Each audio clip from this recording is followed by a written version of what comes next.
I have been playing Forbidden Lands with the solo book beast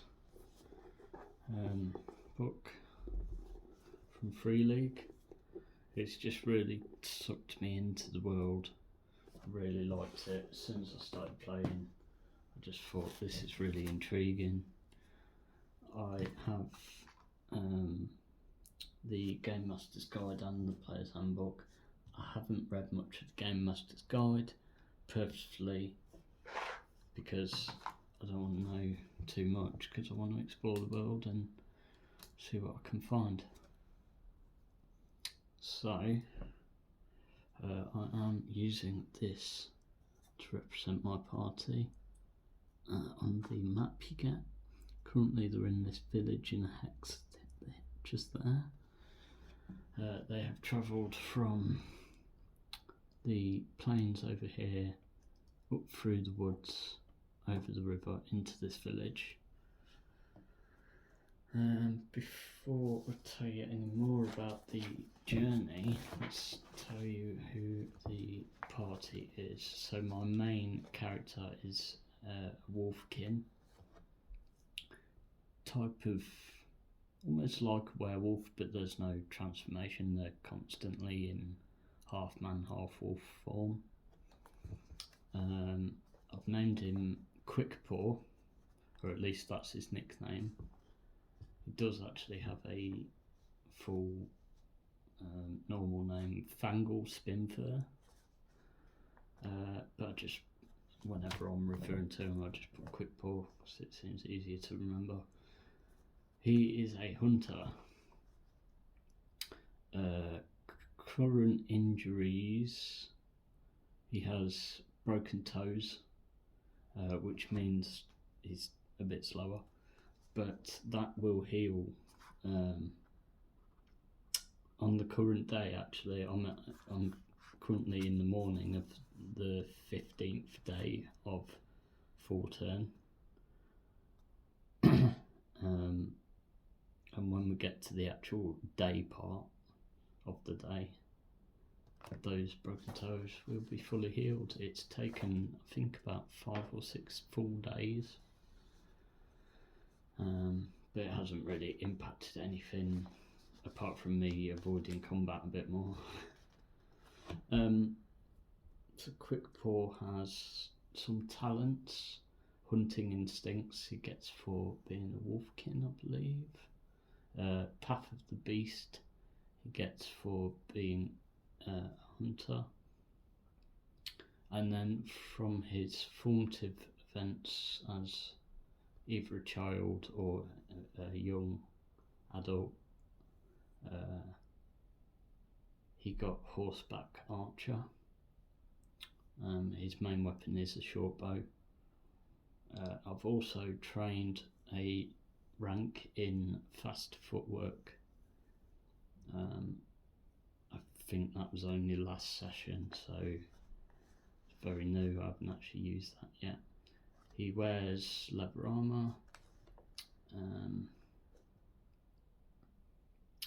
Yeah, and there's quite a lot more detail, such as at the moment he has D6 worth of food on him, etc, etc. His home region is the Fangwoods, which is this woods or forest I've just come through. And yeah, that's all I'll say about him. I do have a companion, which is like a player character, but they're kind of a lot more automated, really. So this is Torbelda, a dwarf minstrel. She had an unfortunate event which I'll tell you about in a minute. So she does have a permanent injury. She has the talents of herbalist, and I just trained her up to get a rank in being a chef, which should come in handy. She's middle-aged. She uses a short sword.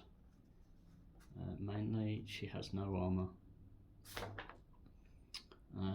she also has a flute and a lyre. Her motivation for being our companion is greed. She just wants to make some money. Typical dwarf, I suppose. So yeah, that's the two characters.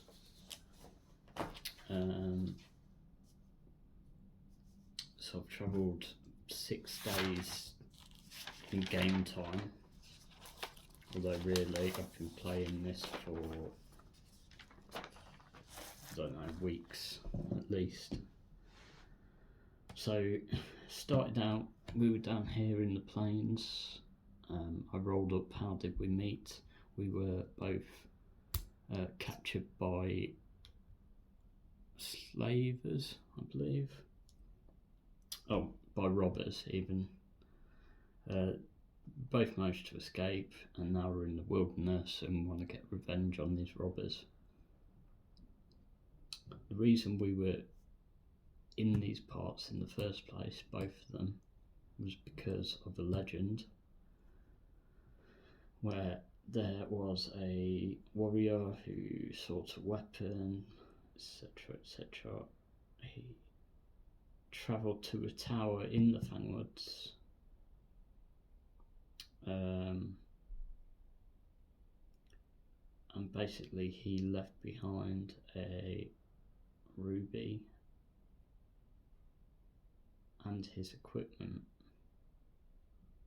and there's a few other details to that legend.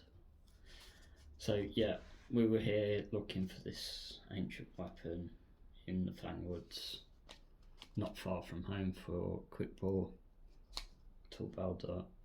I don't know where she's from, but she made it here to look for the same, or look for gold. So the first day we found a horse belonging to a noble. Paw attempted to calm the horse, but it was too worked up and it ran away. We decided not to chase because it was going off towards a castle down here, I think, which is the opposite way to where we wanted to go. Then we came across an old bridge of stone. We both moved across without issue. Let's do some move tests. Then we came across our first combat. So in the dark forest, they come across a bear sniffing around some bushes. The bear is enraged at the intrusion. So I was in a kind of small clearing in this very dense forest. The bear ran up but tripped on some roots on the way, luckily, it turns out. Paw used this opportunity to go behind the bear and use his bow. The bear attacked Torbelda and swiped her foot off, which is the injury I mentioned earlier. She now has a severed foot and cannot run at all, ever. And that is a permanent injury, which is unfortunate for the first combat.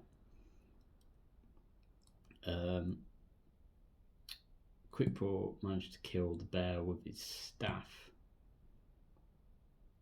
and then rushed over and bandaged Torbelda's leg to stop her from dying completely.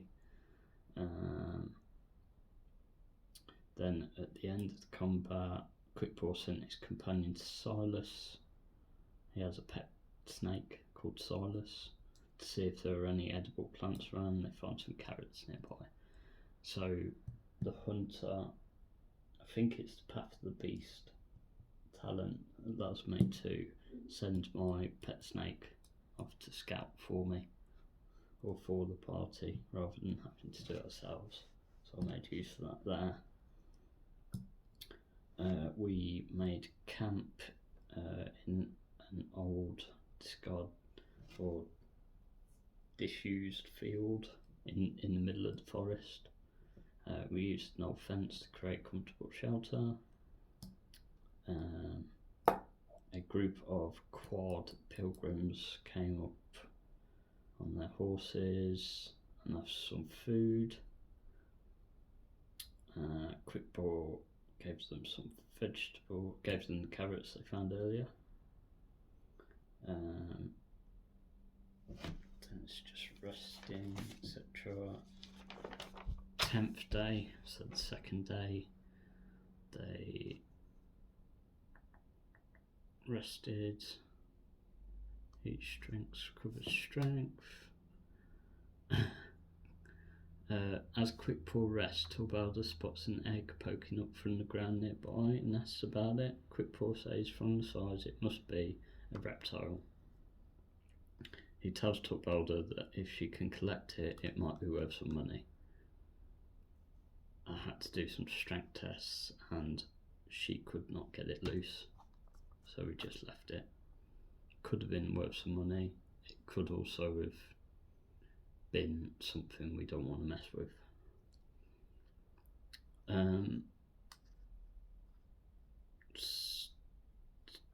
Spent the day foraging, found some more carrots.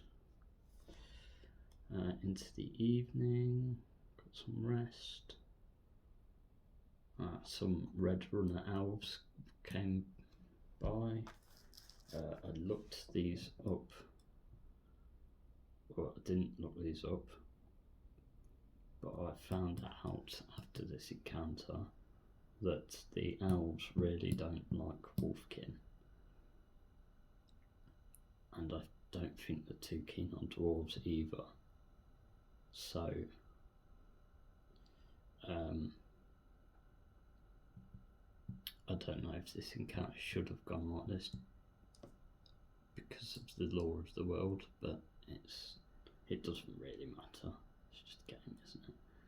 So there were some owls nearby. They approached peacefully but wary, asked if Quick Paw had heard of the legend.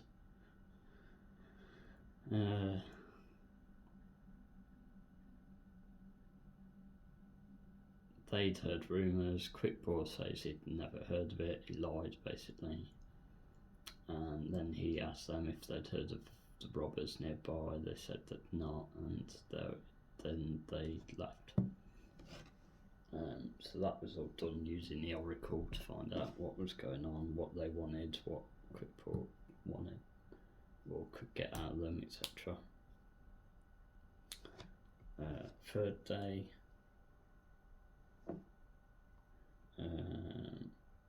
they packed up camp.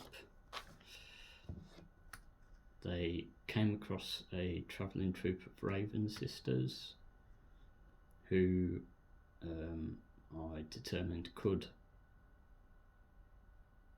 I decided they might be able to give some healing for Quick Paw's broken toes, but they couldn't at the time, according to the oracle, so couldn't do that.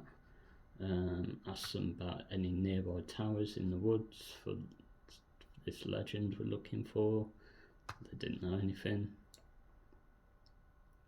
Asked them if they'd come across any slave traders or robbers.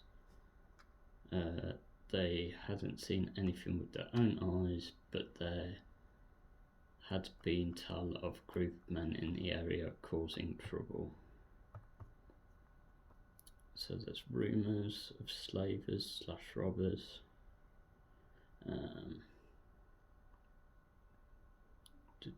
They rest again. Rest of food. A fox comes to explore the camp in the early hours. This is on the 4th day. Torbelda would desperately like to hunt it, but she lacks the equipment. It says in the book you need a ranged weapon to hunt. She doesn't have one.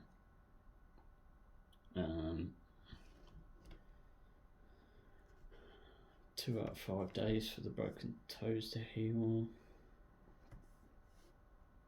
They go scouting and find a tower in the distance in the forest. They approach stealthily. Yeah. So they're coming up to this tower in the middle of the dark forest. They see the remains of a fire in the front of the tower and an ogre sitting by it, and essentially it turns out there's two ogres that live in this tower. I've rolled up some details to these ogres.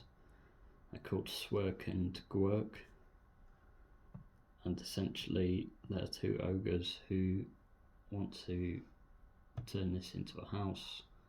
They want to settle down and have a family in this tower, not being the cleverest of beings. They don't really understand reproduction, and so it doesn't matter to them that they're both male.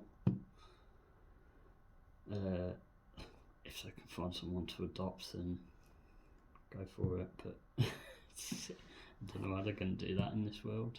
Maybe they will. So yeah, they are trying to hide, not trying to hide, trying to rebuild this tower to live in. So far they've not really managed to do anything. One of them shouting at the other that they need to collect stones to rebuild the wall, and he's like, yeah, I'm doing it, even though he's just sitting by the fire. So the Quick Paw and Torbelda are just sneaking up on the edge of the forest on this scene. Then the ogre by the fire decides he is actually going to start looking for some stones. So he gets up and moves towards where the party are, in the tree line. Made some stealth rolls and managed to sneak past him. Crept around the ogre by the fire, or looking for stones down the bottom, up some stairs, up a small cliff to the base of the tower, and then there's another ogre who's at the top of the stairs effectively, but with their back to the stairs, who hears us coming upstairs but thinks that we are the other ogre. So she's saying, I found these gloves, etc, etc. And at this point Torbelda decides, well, we can't really fight these ogres, they're going to be a bit too tough, so maybe we could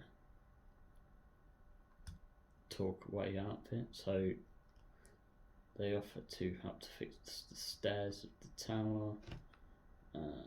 The ogres just like, what's going on, who are you, etc, etc, calls the other ogre.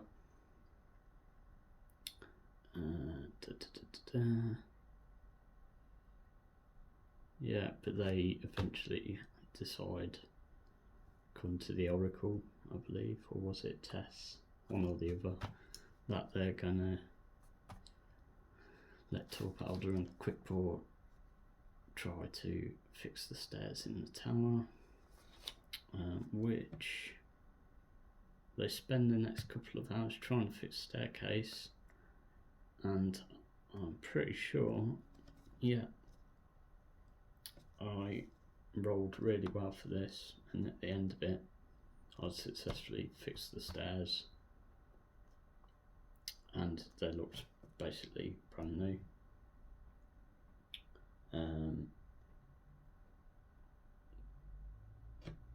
Okay, well enough to hold one of the ogres that goes up, as it turns out. But then it comes down and says, bah, nothing but metal and more elfy furniture. I had rolled up a whole history for this tower, what it was. So it was created before the Blood Mist by an elf who basically tortured the locals and wasn't very well liked at all and was horrible, etc., etc. There's a whole history for why it went down and everything. This is all from the books of the Forbidden Lands, which is cool. The party goes up into the tower to have a look for themselves. They find 16 copper pieces, but nothing else on the second floor. And then there's a third floor, which they have to go up. Like a really small trapdoor, which is why the ogres haven't gone up there. Oh, they find a ghost of a Asleen woman. Again, I rolled up a whole history for her, who she was when she was alive, what she wants, etc. Turned out she was Callista from Yendra to the north east. She's well aware that she's dead.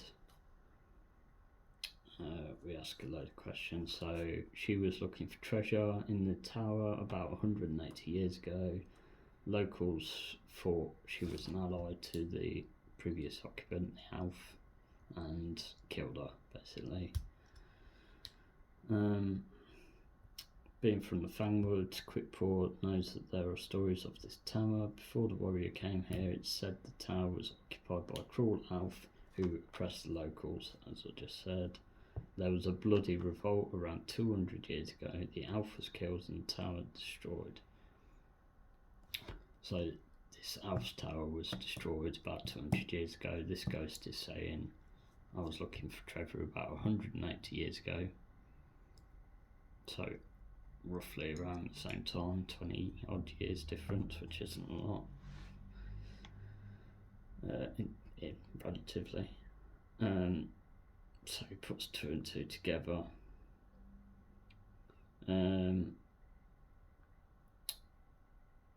She says she hasn't been able to go downstairs to interact with the ogres. She knows why we're here. She sends me on a quest basically to go to the nearest village to find the ancestors of the person who killed her and see how he's doing, basically, see if he's any different to his ancestor. If I come back with news, then she will help me find the treasure that I'm looking for around this tower. So yeah, we'll go back downstairs. Both the ogres are just arguing, so we just slip past them and leave. We find an abandoned wooden hut in the forest to make camp. 13th day of full turn. Broken toes 3 out of 5, so 2 more days and then that'll be healed. We travel to the edge of the Fangwoods, up here, up to the river. We get to the river and there's no obvious bridges or 4 points. The river's strong from recent rain. We tried to swim across, and despite it being difficult, they both do make it across swimming. As soon as we're on the other side, they're confronted by a couple of men with short spears, some kind of local militia. They just check that we're okay and then point them towards the inn and then carry on their patrol. So not hostile or anything, just wary. Village is a handful of small houses, but the inn is almost a small castle with buttresses and fancy manor windows. A sign above the door reads "The Rolling Stoop." Quickpaw and Torbelda enter, and they are greeted by a jester who fires a flurry of words welcoming them to the stoop in Snad. So the Rolling Stoop is the name of the inn, and Snad, I determined, is the name of the village. They go towards the bar. They pay copper for a room, food and ale.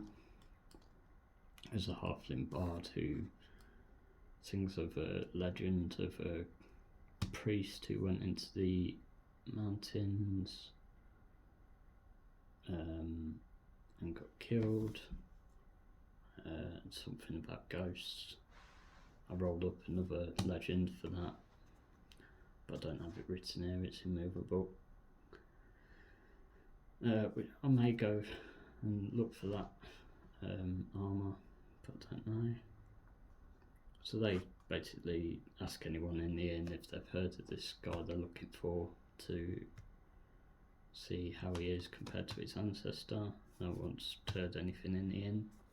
14th day, next day, they go to the marketplace and ask again, but no one knows of anyone. Daytime, broken toes is 4 out of 5. Quickpaw spends the day working on his footwork, so he gains rank in fast footwork. Torbelda tried to gain a rank in cooking, but failed. While they're resting, an Alander called Stig approaches.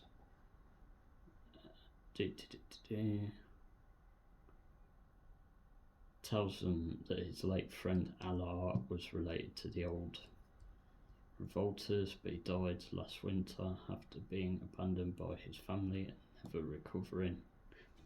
Quickpaw can see Stig is just a very helpful man and has no motive to lie or manipulate them. So they've gone to this village looking for someone to check that they're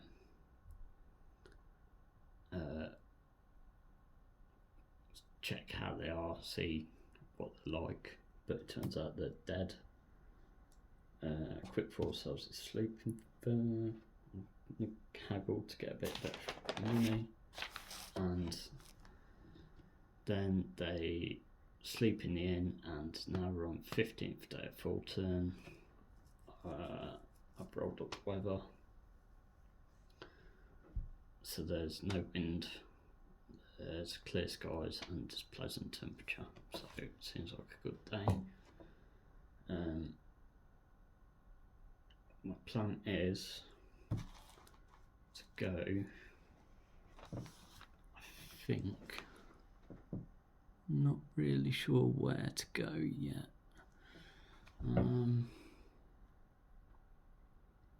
We could, I think, go this way towards the mountains. I think we'll do that. So there's kind of like a procedure to this. So each quarter day, so morning is the first quarter day, follow this procedure. So morning only, you do weather, XP, and shuffle your deck of cards for the oracles and stuff. I've already done all that. Then we assign and resolve tasks for the player characters. So typically you'll have a Pathfinder, which I always use as Quickpaw, and then someone to keep watch, which Torbelda does that. And then we form this new hex procedure. So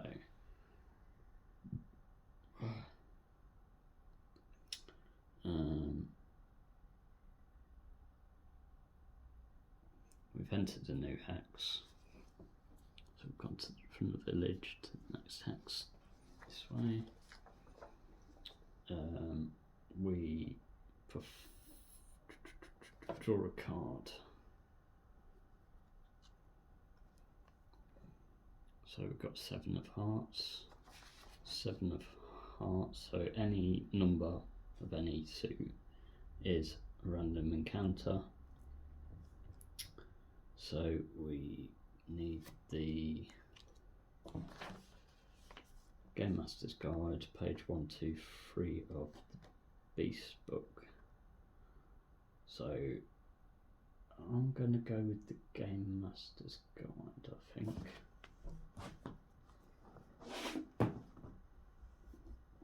Random encounter table. So let's see if I can find this.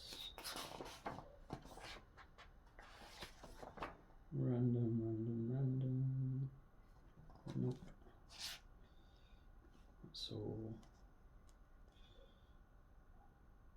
Encounters 146.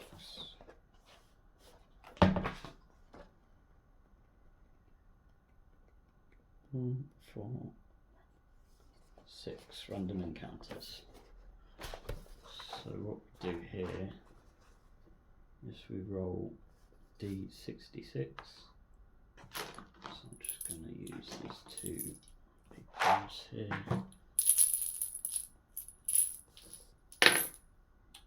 So we've got 1, 4.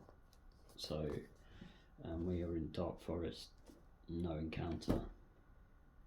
So that's that. Just nothing happened, essentially. So no encounter.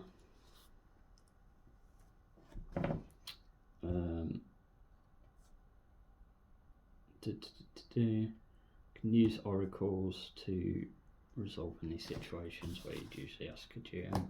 So I want to find out if there is a bridge or a ford across this river at this point that I can cross over rather than swing back across. So I have the oracles in here somewhere. Oh, yeah, okay. So draw a card. X of a black suit, which means no, exceptional no. So not only is there no crossing point here either, I want to say the river's even more of a torrent, and there's no way they can swim across. So that's annoying.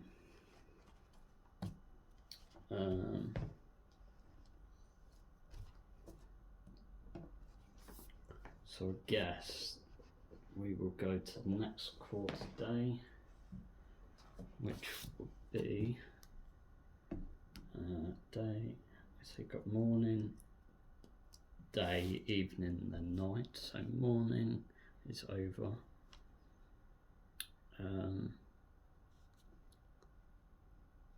They move along river.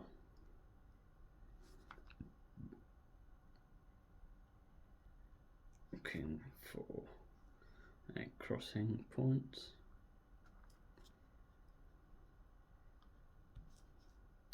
There is none, and the river is more dangerous. Okay, and now we're in the day portion, and because it's now been 5 days, Quick Paw's broken toes are healed. So I'll just take that off his character sheet. So it no longer has broken toes, which is nice. What that would have meant was that anytime I run, it would have been a slow action rather than a fast action, which would have been quite bad really, considering he's a ranged character and I'd like to be able to get away. Okay, so it's now daytime, so now we basically go through the same procedure again. So we assign and resolve tasks. So what do we want to do? I think we're gonna move south along the river again. Still looking for a point to cross. We performed a new hex procedure, so we draw a card first of all. So we get 5 clubs, another random encounter. So then we open the random encounter page, which I should have kept open. There you go. Quick and light. We roll d66 again, so it's orange and then red. So I've got 5, 2. And we are in Dark Forest, so that's encounter number 25. So I will just find encounter 25, and before I read that, we need to roll for Torbelda's scouting, because if the person who is keeping watch rolls a successful scouting roll, if you roll 2 or more successes, you'll gain +1 dice for the next roll relating to the encounter. So let's see, Torbelda's scouting skill is scouting, so she has two skill points in scouting. That's 2, and then it is a wits roll, so she has 5 wits. So this should hopefully go quite well.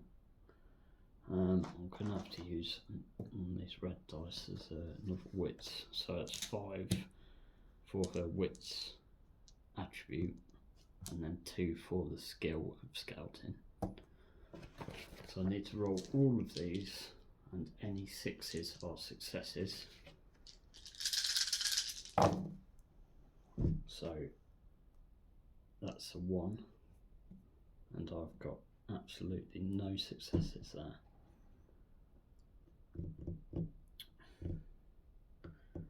Oh, isn't that annoying? Okay, well that is a 1, which is was known as a bane.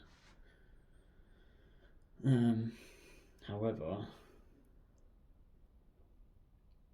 you can't lose. That has no effects because it's on a skill die. So I'm going to choose to push myself, or Torbelda's going to choose to push herself and re-roll all these apart from the 1. And oh dear, so that's 2 successes, so we were successful in getting our +1 for this encounter. However, we've also got 2 banes, which means she loses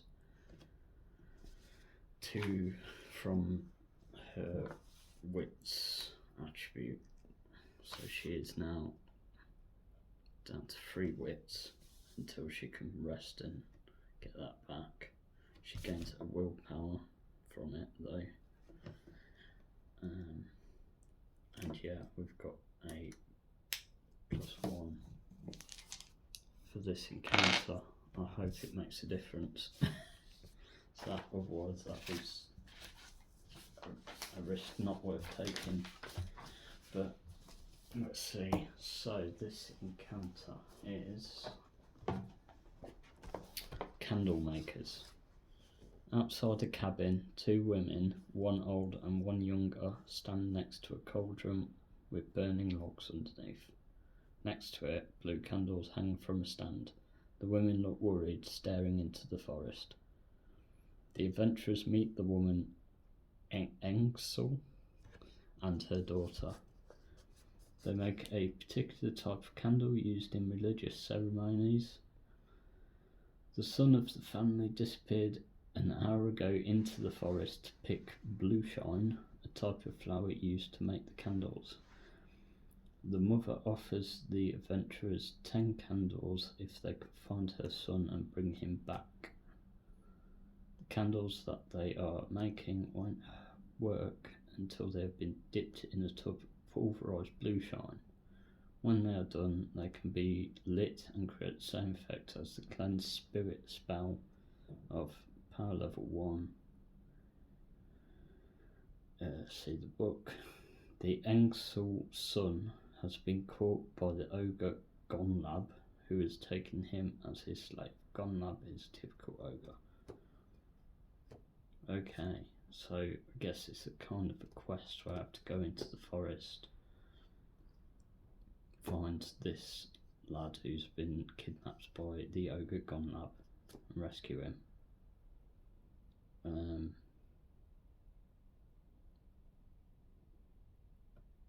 I'll get some candles. It's not really useful to me, but maybe. Now, this would take some thought, so maybe I should have gone for an encounter in the solo book. But okay. So I need to determine which way the guy's gone. I think with our successful scouting roll,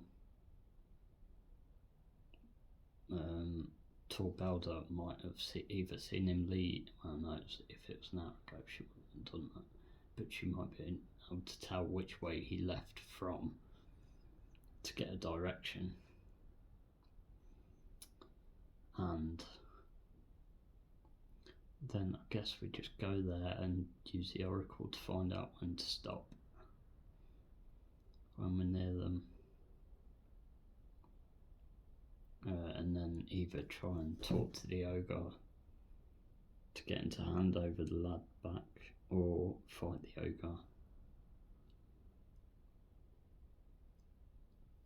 So yeah, that's a quest that we've got.